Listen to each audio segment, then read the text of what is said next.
Still together. Hello, everyone. How are we feeling? Good.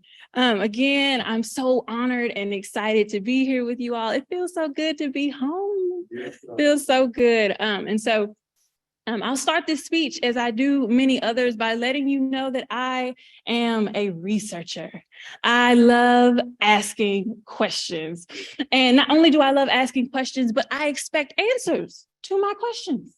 And it always makes me laugh because when I was growing up and I was a little girl, my teachers would send me home with notes. And they would say, oh, she's a lovely girl. She's really engaged with the lesson. She just asks too many questions. And if you fast forward to now, they pay me to do that. In fact, I've made what a lot of my peers would call a quantum leap within my career. I went from being an entry-level coordinator to now the director or head of multiple functional areas within a really short period of time. It was a very intense interview process. The onboarding was a beast all its own. But there came a point where I was sitting at my desk in my new office and everything just kind of stopped. And I asked myself, what am I supposed to do now? I put in all this energy and effort to get to this point, but I didn't think about what I would do once I got there. So I do what I always do. I ask questions.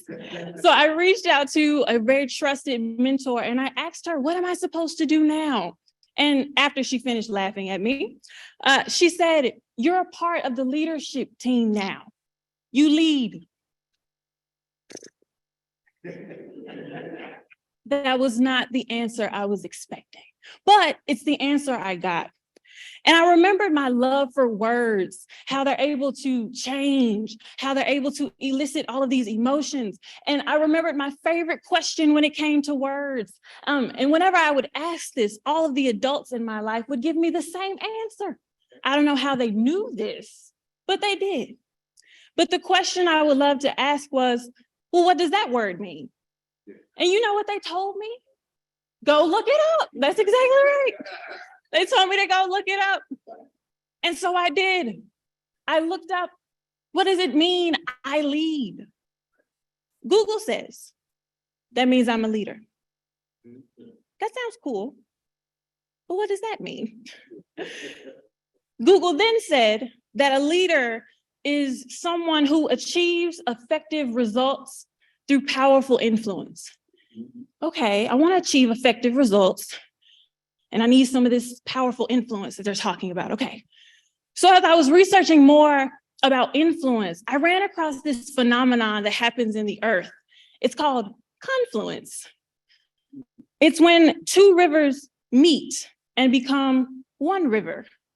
These two rivers join together to become one channel, a single force, confluence with flow. Yeah. And in the process of them merging, they create a stronger current together than when they were flowing individually. And so it's not lost on me that we're all in this moment of symbolic confluence. There are rivers of leadership flowing each time one of you enters the room, whether it's physical or virtual. You're in here. And we did not come here to continue to flow the same way we always have. In fact, I know you came looking for opportunities of confluence, merging our flow to produce a stronger current. Because without even realizing it, you understand that confluence is more important than influence. You understand that before you can properly influence anything, you must have confluence. But see, that's where a lot of us mess up. We think about the definition of a leader and how we need to have influence. And so we often want influence without confluence. So we don't take the time to study our environments, study the culture we've been called to change, study the people whose lives we've been called to impact. But instead, we just jump right in and start implementing our plans, laying out our rules, and we wonder why we get frustrated when things aren't going our way. It's because we want influence first without confluence. And if we're going to be effective in our organizations, in our businesses, our partnerships, our communities, This cannot be a dictatorship, but a union. And a union is not one person influencing. It is people coming together with an idea that makes another idea stronger because of them being paired together. You have to understand that I flow better with you than when I'm flowing by myself. Yeah. One songwriter said, we're a movement by ourselves, but we're a force when we're together. And if you do not have confluence in your organizations, then they are going to be influenced by pre-existing culture. In other words, you're going to always get what you've always gotten, or worse. If you find yourself plagued by the mindset of, well, we've always done it that way, that's how we did it when I was in charge, then you're going to get left behind because the rest of the landscape is changing. And I know what you're thinking, but we weren't called to be like everybody else. I'm a leader, I'm set apart. And you're right. We weren't called to be uniform. We were called to be effective. And in order for you to be effective, you must embrace the intersection of foreign and familiar. You need to value tradition and the lessons that it has taught you in order to embrace change. But change is hard. And in order for us to merge into one single flow, we have to recognize that the first thing that happens to us, the thing that we often hate the most, is the end of the original flow.